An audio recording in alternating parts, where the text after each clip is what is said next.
Welcome to Inspire Campfire, a podcast where ordinary people tell their stories of extraordinary adventure. These are campfire stories meant to inspire the rest of us to light the fire within, get outside, follow our dreams, and return to tell our own stories. Ready? Let's strike the match.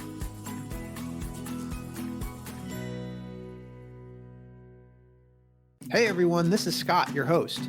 In following my own voice that calls to adventure, I recently traveled to the kingdom of Bhutan, the land of the thunder dragon and the last Shangri-La. Bhutan is a mystical and magical place high in the Himalayas, and it's known for its breathtaking nature, ecology, spirituality, and the happiness of its people. It's the only carbon-negative country in the world, and it's known as one of the happiest places on Earth. I joined Paralympic gold medalist Karen Darke on this journey, along with 8 others, and it was the trip of a lifetime. The show you're about to hear is just one of a 3-part series on Bhutan. In the first episode, we'll cover a recap of the trip from the participants' point of view and the transformations that took place. In part 2, we'll dive deeper into the spirituality of Buddhism in Bhutan with His Holiness Khedrup Rinpoche, a reincarnated master. And in part 3, we'll learn about the Bhutanese concept of gross national happiness, used as a filter for governing through a focus on the happiness of the people over economics. I hope you'll join me for all 3 of these enlightening conversations. This is episode 3 of the series. Welcome to the show. I am your host, Scott Wurzbacher, and today we are going to talk about the Bhutanese concept of gross national happiness, a term promulgated by His Majesty Jigme Singye Wangchuck, the 4th king, as he questioned gross domestic product as the measurement system for happiness and well-being. Our group had a chance to experience the happiness of Bhutanese people directly. We also had the privilege of visiting the Gross National Happiness Center as part of our trip. Today, Karen Darke joins me as co-host, and we are lucky to have with us Choening Dorji with MyBhutan, the tour operator for our trip. Choening was born and raised in Bhutan, but has spent a good part of her life outside of the country, having attended boarding school from 8th grade. She loved traveling back to her home country to learn about the history and the culture of the kingdom that she fears is at risk of being lost to the sands of time. Choening joined MyBhutan earlier this year, which has given her even more opportunity to explore the Bhutanese culture and people.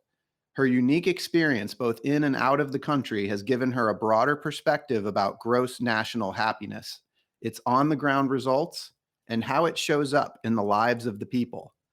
I'm so excited for Choening to give shape to this abstract concept that we can all surely learn from. Now, this is kind of an exciting day. It's a kind of a first here on this podcast because we've got 3 different time zones covered. It's 5:30 a.m. here in Charlotte, North Carolina. We've got Karen in Scotland where it's 10:30 in the morning.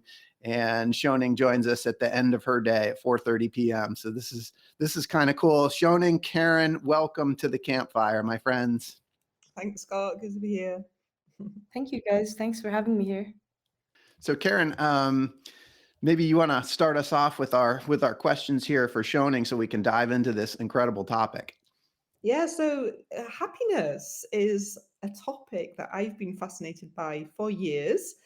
For example, there is a study done which shows that if someone wins the lottery, and if somebody is paralyzed, that 1 year later, the impact on their happiness is none at all.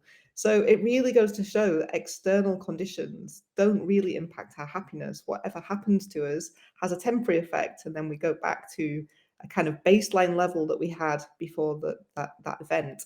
So when I've known about Bhutan for many decades, but when I realized that there was this concept of gross national happiness instead of gross national product, I got more and more fascinated by it, which is a big reason that led us to come to Bhutan in search of inner gold. And so, yeah, maybe you can give us a bit more insight around how gross national happiness, what it is and how it kind of works in Bhutan. Okay, thank you. So gross national happiness was a term that was developed by His Majesty the 4th King. It basically means that in a country, we value and prioritize gross national happiness over gross national product. And we use that as a measurement to kind of track the development of our nation. So that's where development with values comes in. So a lot of the policies that are made within the country, and this is, and I just want to preface all of this by saying I'm no expert. I didn't formally study gross national happiness in any way. So all of this is just my personal take, having been born and raised in the country and then traveled back and having again found my roots. So this whole idea of development with values, I think it's to track and make sure that every policy that's passed by the government passes through this lens of gross national happiness, which ensures that because I think we are aware that gross national product by itself might not necessarily meet the holistic needs of a person in their life. So that's when we have development with values and all of this coming in. And when these policies that pass through and support GNH come into play, then we're hoping that that will, in essence, address those needs that gross national product does not. So just as a general intro into gross national happiness and policy making. Yeah, and I want to jump in real quick because my primary career here in the U.S. is in real estate, and when we talk about development with values, I just think that's such a cool concept because we're not saying in Bhutan that there is no development and that businesses that there's anything wrong with it or evil. It's just that we add this element of values, and that's such an important piece to development. And so, development is a huge part of the real estate business, of course, and so. Yeah, the development of values piece. I don't know if you could add anything more on that in terms of how it relates to business. I think it's how it relates to business. Well, I guess I'm not much of a business person, but I think in terms of if for usual businesses, if you make the customer happy, then you have recurring customers, and then you have this kind of ecosystem going on where you're happy to provide the service, they're happy to receive it, and it's just a very nice environment to kind of it's a place to thrive in basically. And I guess it could be comparable to what's happening here where it's creating this environment where when we say development with values, when it trickles down to sort of like the roots, like the actual ground level, how that kind of manifests is that it creates freedom for the people. Like I can live my life the way I want. It's also, I guess, this ties into a lot with why we revere our leaders so much and our authority figures as well, just because they create this kind of environment for us where they treat us without discrimination. It's almost like how a parent would treat a child, there's no discrimination between your children are your children. No matter if they do good, they do bad, one does better than the other, they're all your children, you treat them fairly. So it creates this kind of ecosystem where people can thrive and they have the freedom of creating and shaping their lives the way they would like. So if I'm a father, I would want to decide to send my daughter to this place, or if she wants to do this, the government doesn't intrude on that. In fact, it creates an ecosystem where decisions like that can be encouraged and supported by the government policies. Yeah, I'll never forget during our visit to Bhutan, we went to the Gross National Happiness Centre, and in the presentation there was a slide with a quote by, I think, by the king, saying, "If a government doesn't exist to enhance the happiness of its people, then what is the point in it existing?" And it just really struck me as a wonderful base value to start from. And actually, I was really lucky this week to come across a British leader, Richard Maynard, who started an organization here called Action for Happiness with the same principle. And it really warmed my heart to realize that we do have something similar in Britain. It's just not embedded in the culture quite as deeply as it is in Bhutan. So I know from our visit to the centre, there are 4 pillars and 9 domains of happiness. Do you know about them enough to give us a little overview of what those are? Yeah, I can give you a little bit of like an overview. Well, I can give you my take if that's all right. So the 4 pillars and the 9 domains are used as tools by the policymakers. So if you actually go down to like a farmer in a village and you're like, okay, what is DNH and what are the pillars and the domains, they wouldn't really know because why would they need to know? It's not relevant to them. So these, I view them more as tools used by the policymakers, more like indicators, to try to track to see whether they're in line with the goal of GNH, which is development with values. And in that sense, they use these while they're passing policies. And a little bit about how these policies come to pass is that almost all of the development programs and policies that are planned, I guess, in Bhutan, they happen starting from the ground level up. So, for example, we have 205 geogs, which are like these smaller, I guess, classifications under districts.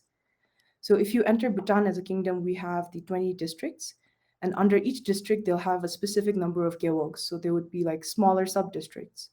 And then each geog would basically have a planning process where they would have these plans that they kind of try to develop for their long term strategy, like 5 year plan. A lot of them happen in 5 year intervals, these plans. And they would approach their community. So it would be a very collaborative process. So it's not just the leaders going like, okay, we need this, we need that. So they would try to listen to the community and try to hear about the issues that they're facing and then work those into the strategy plan. And then after that level, it would go up to the district level where again, they would kind of review all of these, the geogs that fall under them. They would review these plans. And again, it's a collaborative process. So then they would go to their community and say, okay, what do you think of this?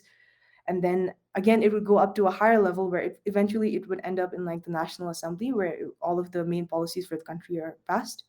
So in that way, I think it's a very forward approach to how we're planning our strategies for the entire nation. um, and at each level, we have these specialists who are trained in gross national happiness, and they use these pillars and these domains. So these tools that they use them to kind of try to gauge whether the policies that are being passed in line with the goals of gross national happiness. And if they're being passed, so that's what it means to go through the lens, to go through the filter of gross national happiness. Because I understand that online you might find a lot about gross national happiness, but it seems abstract when you're done by it. There isn't really anything tangible for you to say, okay, this is it, full stop. So that's what it means to pass through the lens of gross national happiness. They're actually checking at each level of the planning process whether the strategies being passed are in line with gross national happiness and will benefit the entire community, basically collectively, and not just specific individuals or groups. Hey everyone, it's Scott here. This podcast is a passion project for me because I absolutely love adventure. And it's thanks to the effort of my residential real estate team here in Charlotte, North Carolina, that many of you know as the W Realty Group, that this podcast gets funded. This awesome group of people have unmatched levels of competence and caring for our clients. If you know of anyone looking to buy or sell a home, our team serves the Charlotte, North Carolina market, but we can also help you find an agent anywhere throughout the US or Canada through our highly connected network. When you support our real estate business, you are also supporting this podcast. Thanks for listening, and thanks for your referrals. It sounds like it really starts from the bottom up as well, instead of coming from the top down. Really, yeah, in those what are the regions called? The regions within the regions? Gazas. Geogs. Geogs. So Yeah. it's spelled Gewogs. It's like a crazy spelling, but it's pronounced Geog. And so I know that we had an experience in Bhutan of feeling that people genuinely were so attentive to our happiness and our happiness. If they knew we were happy, it made them happy. And that relates to concepts of happiness in research and science around how kindness really impacts our physiology and our neurochemistry to make us feel better. But maybe you could describe, because you've lived outside of Bhutan as well, how do you think, or how do you experience happiness in Bhutan in daily life? Like, how do you find the people? Do you really think they're happier? Like, what's it like? So I think a lot of the way we interact with each other in Bhutan and a lot of our attitudes in Bhutan, it stems from what I would call like our core cultural beliefs or values. And a lot of that, I think, I personally feel comes from the fact that we are a very strong Buddhist people community, and we've always been that way. And in Buddhism, we're always taught to treat each other with kindness. And in specifically, like for example, every prayer we have starts with this one line, and the line I can't recite the prayer, but the line basically it means that whoever that person is, because we sort of believe in the idea of rebirth and reincarnation, so the cyclical life cycle. So we believe that that person, that sentient being that we're interacting with, in one of their lives, they could have been our parent. So that idea of how we treat and that attitude towards how we treat people that we interact with, I think it stems mainly from that concept. Because even as children, when I was young, I remember growing up and it being very instilled in me, not just like in a formal educational sense, but just everywhere. It was just culturally, I was just taking it in through osmosis to describe it in the way, where people would just say, respect your elders, treat everyone with kindness, don't be mean to animals as well. And I guess this is like a crazy example that just kind of I just kind of thought of. But during the lockdown, His Majesty the King actually um, declared that no animal should go hungry, because we were just there were no people on the streets, so all of these stray dogs were just going hungry. So people actually, the military and the reserve military, they started taking up shifts to cook food specifically for the stray dogs so that they wouldn't go hungry. So I think this is like a great example of basically this one specific core cultural value or belief, I guess. And I think Mhm. that has a lot to do with how we treat and interact with the people around us, if that makes sense. I think that's a really, really cool point. It's, I think it's more like visceral for me because, like, having been there, we saw um, the stray dogs and the animals that are kind of like living together with the people. Like when you're walking down the street, you'll see like horses walking up the street and cows walking up the street and dogs everywhere. So that was really cool. I appreciate you sharing that. And if you notice, Scott, with dogs, I'm a big fan of dogs. I love dogs, and they protect their bellies most of the time. So, especially because that's their most vulnerable part, I guess. So then, when they're feeling threatened, they usually cover their bellies and they sleep. But in Bhutan, a lot of the stray dogs they sleep with their bellies exposed, which just shows how safe they feel. And in our belief, we also we like to think that if it's a place where animals come to frequently and they thrive and they're happy there, then that is akin to like a paradise, basically. I love that so much. I took a lot of pictures of the dogs Mhm. while we were there, so I'll be sure to post a couple of dog pictures in the show notes. So the dogs are happy for sure. And Yeah. those principles that run beneath everything, the Buddhist principles of kindness, seem to me that they really impact happiness. I suppose there are other elements that I really noticed in Bhutan as well, though the attention to nature and the fact that I think by government constitution, 70% or more of the country is protected and covered in trees. And just the general integration of nature, spirituality, and commitment to all of these different aspects. It's like really the holistic approach that struck me about Bhutan. And I think that makes us very intrigued. But how do you perceive that they connect to gross national happiness? Mhm. So again, going back to our core cultural beliefs and our core cultural values, I think that although now we have like modern names for it, like environmental conservation and preservation, this closeness, this relationship that Bhutanese people have with our environment, it's actually a very old practice. Because Bhutanese people, if you look, and I guess this also again goes back to how we are a Buddhist people, a very strong Buddhist community. And through that, we also believe that all sentient beings and all life, and even like the mountains, for example, the mountains are abodes of mountain spirits that dwell beneath the earth. And we believe that in streams reside the Nagas and the spirits of the stream that also dwell beneath the earth. And we believe that the streams that erupt like through the mountains are gifts that they give us. So we have these beliefs that are woven very deeply into our everyday life, just like how our practice of, because if you ask a Bhutanese person if they're religious, they'll say no, most probably. But if you ask them if they practice Buddhism, you'll see that they practice it almost every day. From the day we're born to the day we die, we it's so interwoven into our daily lives and everything that we do, these beliefs. They're so steeped in them. So because of that, we've always had this closeness and respect for nature and our environment. And like I said, although now it has, I think, a more modern term to it, which is the conservation preservation part of it, I believe personally that that practice within our community has always existed since ancient times, way before my great great great grandfather's time, even. This is so cool. Shoning, I'm curious. I know you actually just recently got back from some travel, where you kind of got to see a little bit more of the countryside, experience some of the people.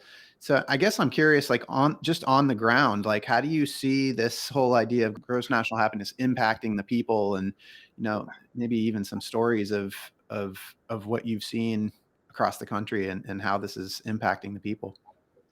I am actually, I don't know if you should have asked me about my travels. I don't know if I can stop talking about it. I don't know if you'd be able to get me to stop talking about it. It was just an amazing trip, actually. And I hope it's okay if I give a little bit of context to the trip. Please. So I was going into this. We had a client of ours, and he was coming in from Ireland. Actually, he does ANPM studios in Ireland. He wanted to make like a short film, and he was just this one guy, and it was kind of a passion project of his. So he felt a calling to Bhutan, as most of us here can relate. And then he made his way here, and I kind of tagged along to help him. I went into it thinking it was just going to be this regular work trip, and then just from the first interview itself, I remember the first interview I joined him for. We were in Chimilhakang, that area, and we were in the village surrounding Chimilhakang, Sopsoka, and we agreed to film there because we talked about how everyone who comes to that area only covers like the monastery and the divine madman, but no one really tries to explore how all of that international exposure has affected the lives of the villagers in that area. So we thought that would be really interesting to cover. And we spoke with this girl who was about 16, and she was just brilliant. And and her village is pretty rural, but she told us she wanted to either be the prime minister or she wanted to be a poet. And just she was talking about how she's like top of her class, and she was amazing. We were just kind of blown away by her.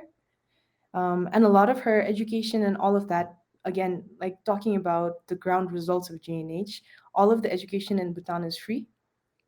So to be able to just, like I said, again, creating that environment for students like this to thrive, and creating an unbiased environment, because even though she's a girl, as long as she performs well in her studies, she can achieve as much as her male peers. In that sense, that freedom, what I was talking about before, to live your life the way you want according to your abilities. And that's just one example. I remember there was, and there are, just warning, there are a couple sad ones in here. So there was one we covered towards the end about this young man. He is about 26 now, and he's been studying 6 years in the traditional art school. So that's where they learn wood carving and all of the different traditional arts. He's from a place, a district in the east called Mongar. And basically, he was talking about how he loves to study. And that's something that I saw was a common thread between all of the young adults we interviewed. They all had this passion to learn and to be a student specifically. And he had this passion to learn, but unfortunately, he was with a single mother. It was himself and his brother. And his mother, unfortunately, was diagnosed with cervical cancer. Mhm. So he had a really difficult time, but he was able to take his mother to Bangalore in India for treatment. And that was courtesy of the free healthcare scheme that the government has. Again, one of the schemes that are in line with GNH policies, right? So he has a lot of gratitude because he said that without that treatment, his mother would have just suffered. And they, of course, didn't have the money, the exposure, the connections to get her the treatment that she needs. But she's also a human being, and she deserves the best treatment that she can get, you know? So, in that situation, to put it bluntly, he was saying he's very grateful for everything the government did. He also said he struggled a lot with communication, and he had wished that he had gotten the opportunity to study English more in school. But then he said that after, and unfortunately, it did not go into remission for his mother. But much later in life, he's looking back on this and he says that he's very grateful because he has the opportunity to become a student again. And that was one of the dreams he had that he thought he would never be able to see it come to the light of day. And he was saying that the government, basically the traditional art school that we go to, it's one of the government institutions, and they offer free scholarships, like full ride scholarships for these individuals, very talented individuals, to come forth and learn our traditional arts and crafts. So he's a student again, and he's so grateful to the government for giving him this opportunity. So, kind of going into the ground results, I realized that, because truth be told, initially, when I remember the first time I heard of GNH, I was really young and I couldn't grasp exactly what it was, because all of the information I could find about it online were very abstract concepts to me. And I just couldn't understand, even as a Bhutanese, how it would relate. But growing older now and being fortunate enough to get the exposure and meet people from my own country who've experienced life in a way that's very different from mine, drastically different, I think it made me realize that it does make a difference. All of these policies, it's not just like a tagline for the country. There's actually some substance and meat behind it.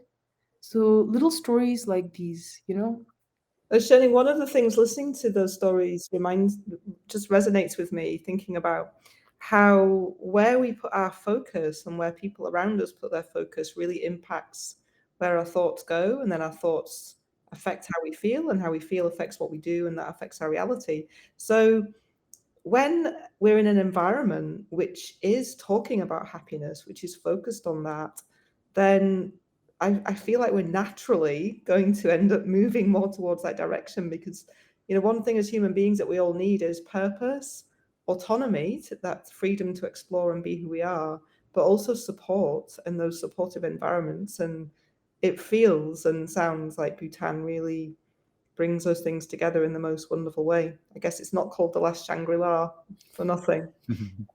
Yeah, I think Bhutan isn't perfect as well. We have our own issues that we face with development, especially I think with rapid development, being a country that was isolated for so long.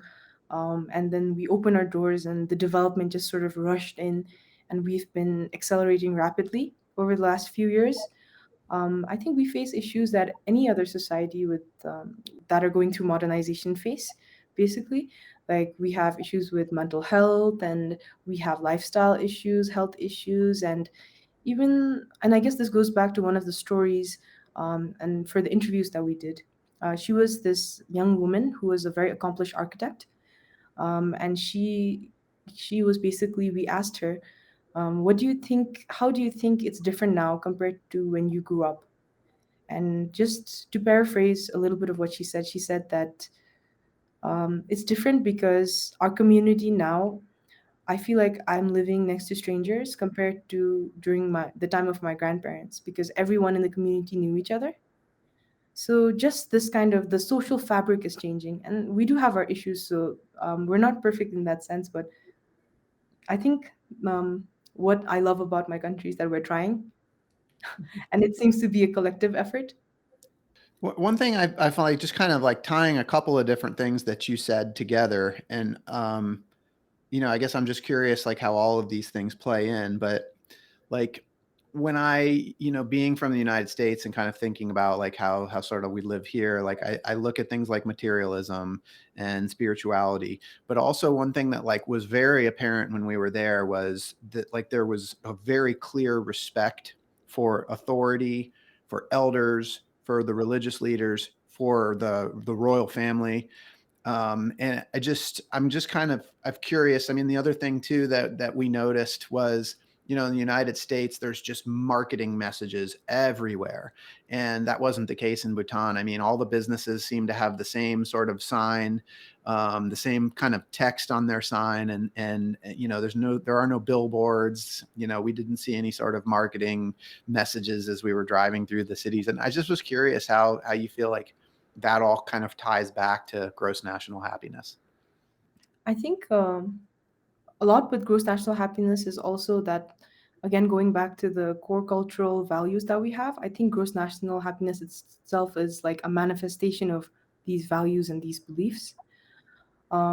And just talking about the respect, because I'm sure you must have also seen that although in lieu of advertising and billboards, we have a lot of photos of the royal family. When we have a lot Yeah. of, we call them Cooper. So we have a lot of these portraits of the royal family and His Majesty and their Majesties. And that, I think, reverence comes from, and I know that this isn't, I realize this isn't always the case in other places, but at least in my country, it comes from like a genuine place. Just because, again, going back to our beliefs about how we should treat other individuals and other sentient beings, not just because of the connection we could have shared in the past or the connection we might share in the future, but also because, like I said, tying into the GNH a little bit more, they've they've treated us with the kind of care and love that a parent would treat a child. And that's the kind of leaders we've been fortunate to have, especially with the Wangchu dynasty and our kings, just because they've kind of looked out for the country in a way that's completely selfless, and evidently so, and obviously so for everyone kind of looking in. With the decisions they've made, the strategy that they've come up with, the freedom that they've given their people, um, and like I said, creating this environment, like, and I guess this is going into a little bit about a personal story, I guess, but my mother as well.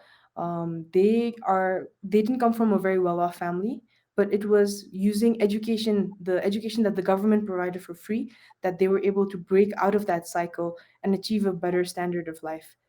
So just giving the people these opportunities, and they were all girls, and they were able to compete at par with their male counterparts. So this kind of environment where if you can build it with your own two hands, then that's a life you can build. Like anything you can build with your own two hands.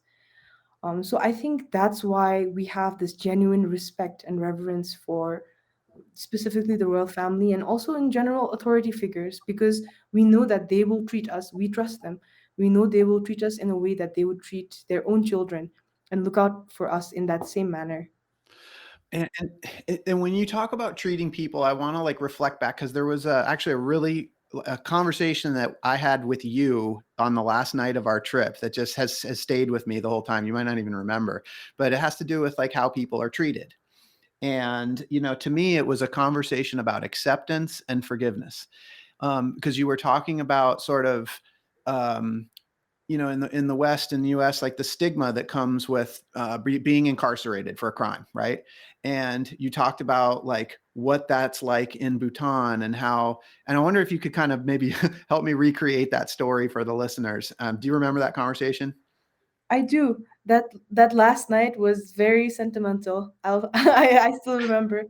Um, so yeah, it was basically about, I think, treating people and approaching them with, well, I guess I'm flashing back to like sixth grade English right now, but there was this one line, laying bare your human heart.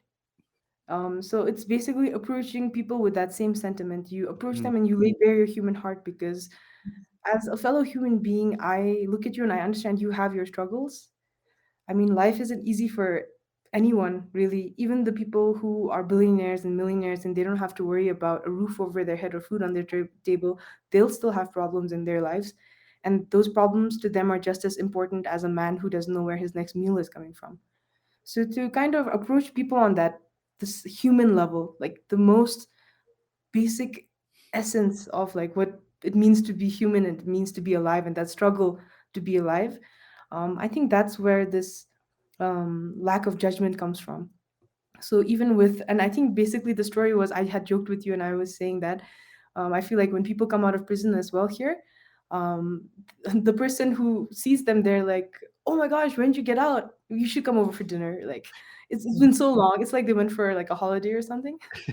So in that way, it's, I feel like there isn't as much stigma, and it Yeah. helps the other person as well, that kindness. Because I don't know if you've had these experiences, but having, now I'm like 25 years of age and I feel like super old sometimes, just because having gone through some moments where I'm like, wow, like that was just like it was one of those bookmark in my life kind of moments.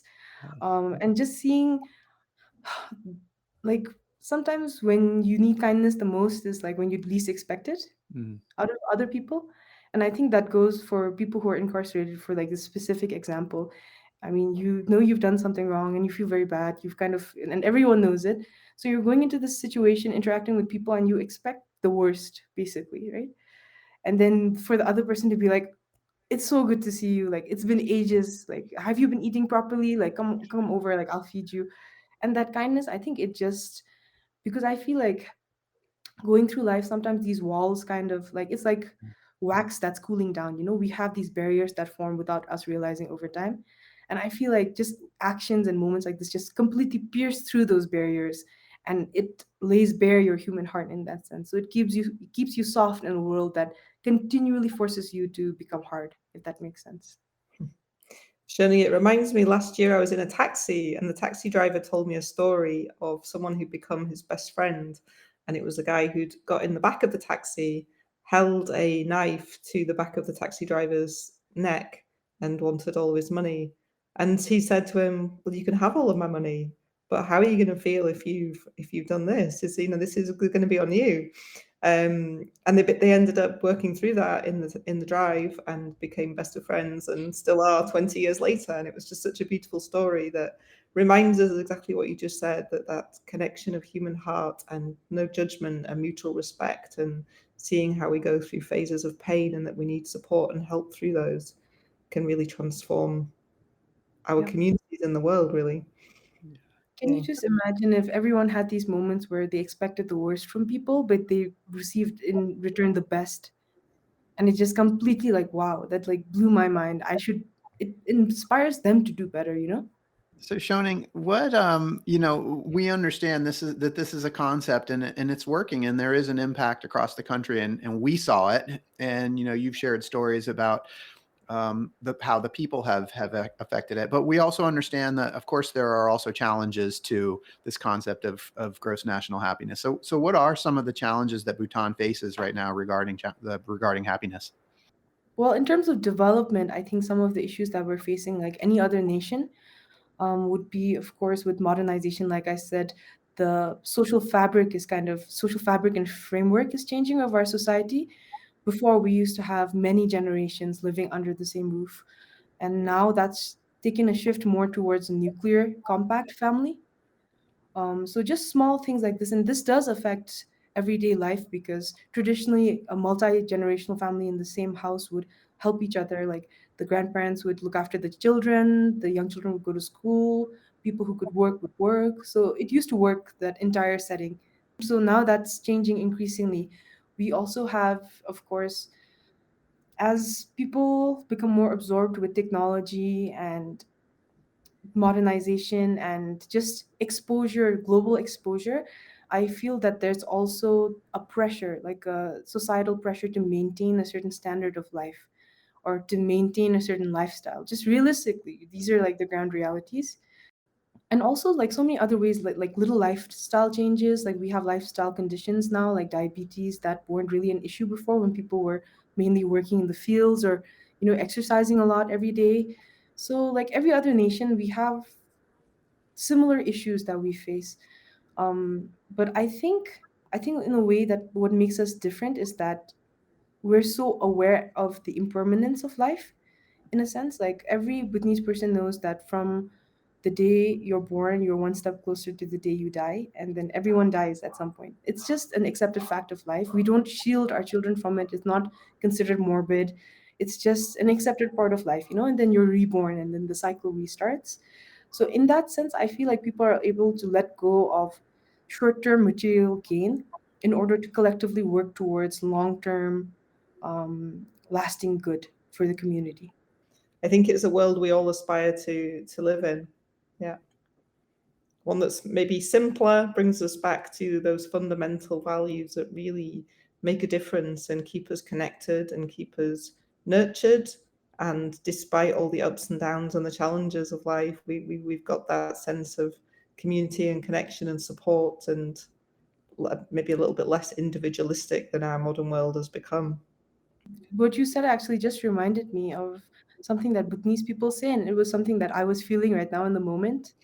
If I could share, I was thinking I feel so blessed having this conversation with you guys again, it just reaffirms everything. I feel so blessed to be born a Bhutanese. And it's something that a lot of Bhutanese people say. Actually, it just sprouted up out of nowhere one day, and it's something that people say often. And I think it's also because, like I said, with the exposure, we also realize that not all leaders are good. So we feel extremely fortunate to be in this country where we have this special relationship with our environment. Our leaders are trying to genuinely take care of us like they would family members. That goes beyond what we can expect actually from leaders, people who are not really family, but then they treat us the same. And just thinking about all of these is something that this sense of gratitude is also something I have towards the two of you for making time to have this conversation with me today. And then just also talking a little bit about the prayers that we were saying in Bhutan. I don't know if I mentioned this to you guys, um, but part of our prayers, and this has to go with how we want to treat the rest of the world and our community as well. We have this prayer where we say, may all of the merit or the good karma that I accumulate be distributed equally among all sentient beings, those who couldn't be here, those who were too young, too old, too sick, or got lost in the way. So let all of the good merit that I accumulate in my life be divided equally among all of them.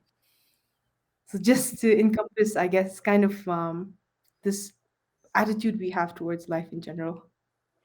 Shani, I think you've just summed up beautifully some of the core elements that we've all got to learn from Bhutan just by being you and sharing these stories and expressing how you feel to be here and how you approach each day and the prayers that you have. Yeah, wonderful. I love that so much. I think one of the things about this trip, I think for the whole group, there was this sense as we came from Western culture, and most of us, we were the US, Canada, and Europe.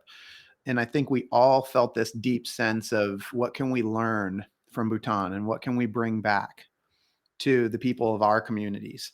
And so I would love to just get your thoughts on what advice and what lessons would you impart on the people of the West? Like, what can we learn from what you all are doing in Bhutan, and how can we bring that more into our daily lives? I would say that, like thinking about the reason why the three of us are here today, like happiness, we're here to talk about gross national happiness or happiness in general.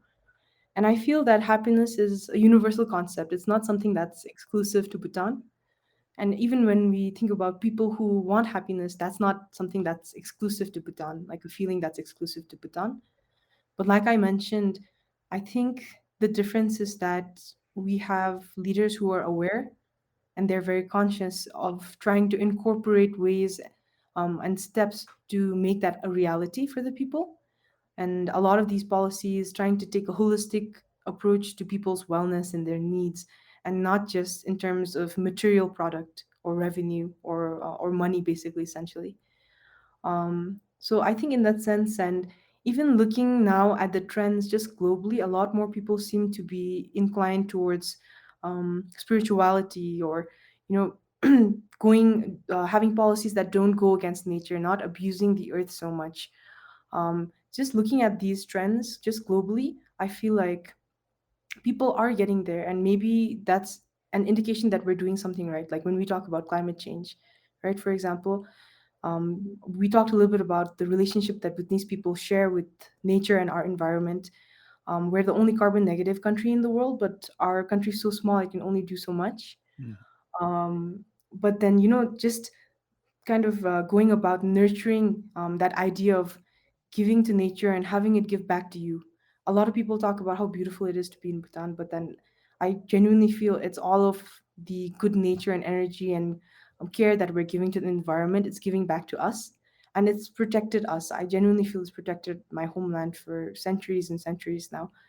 And just these small things like environmental conservation, and with, like, for example, the pillars, the tools and the indicators that we have, just taking a look at those and trying to maybe take a step forward, trying, I guess, the initiatives there, and to also just reach out and be a kinder person, a good person. And it's, in essence, I think, like, this is a prayer that I say for myself.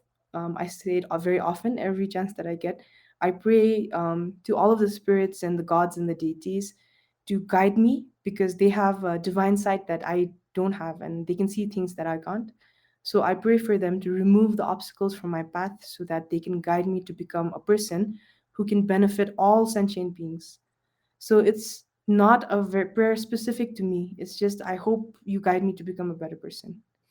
So I feel that it's not just on the leaders, it's just everyone. As long as we all harbor good intentions and motivation towards change, I think good things are in store for everyone. Wow, that's so perfectly said. Thank you so much. So, Shoning, how can people learn more about gross national happiness? For myself as well, I feel like just really intensely in the past month, I've learned so much about gross national happiness. I've worked on a couple of projects, and then specifically with the travels that I went through recently. I'm sorry if you can hear my dogs barking in the background. Um, and just, I think I would call it a blessing that I got this opportunity to travel. Um, and just a blessing, just because it was thrust upon me. Like I said, I went into it kind of ambivalent about the whole thing, thinking it's a work situation with travel and stuff. But just traveling and getting to meet the people from different walks of life, like I said, I felt so blessed myself because I knew that I'm very privileged from where I come from. And it really opened my eyes, I think, and just taking the shot. So I would say, I do have to say thank you to MyBhutan though and ANPM, just because they were able to facilitate this whole travel. And I think it's a lot of it was the people that we worked with, like at both organizations. Um, so I would say, like for me, I didn't expect it and it turned out great. So if anyone out there is like looking for a sign, because I had those moments sometimes where I'm like, just give me a sign if I should go or not. So if you're contemplating Bhutan and you have it on your radar, then please do join us here. I think you would have a fantastic time. And I think MyBhutan would be very happy to help. They did such Yeah, an amazing job for us and put together such an incredible experience. I think after this whole trip, my whole thing has been that people should come in as guests, but they should leave as friends. So that's been my whole approach now to everything. So yeah, Well, please do join us. Yeah. mission accomplished for us.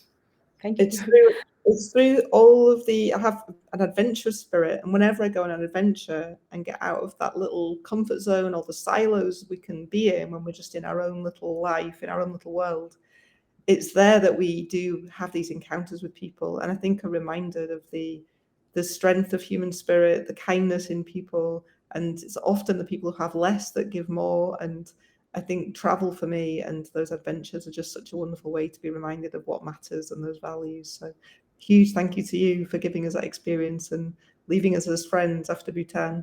Of course. Absolutely. Thank you guys both for spending some time here this morning. This was a great conversation and a great start to my day. I'm ready to get going here. This is amazing. And for those listening, I hope that you've been inspired today as much as I have. I hope that Choening's stories about gross national happiness have encouraged you to listen to the voice inside that calls you to adventure, because we want to hear your story next.